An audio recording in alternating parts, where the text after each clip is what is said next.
O Allah, guide us. O Allah, have mercy on us. O Allah, forgive us.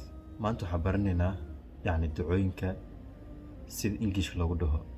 teeda kale waxaad ogaataan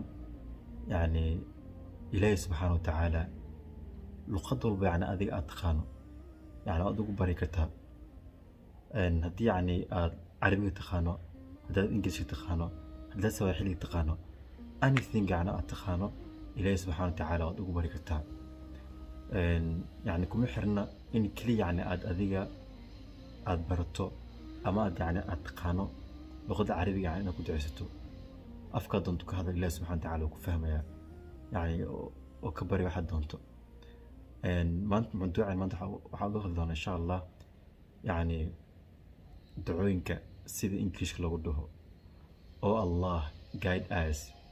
waxaa loola jeedaa Allahayow ina hanuuni. O Allah, guide us. Allahayow ina hanuuni.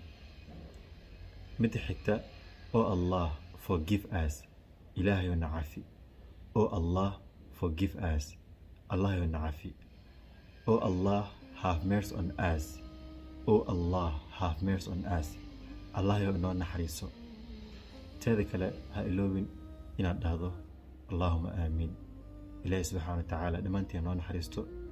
Ilaahay subxaanahu wa tacaala dhammaantiinaba hana cafiyo. Ilaahay subxaanahu wa tacaala dhammaantiina ha inoo naxariisto. Asalaamu calaykum.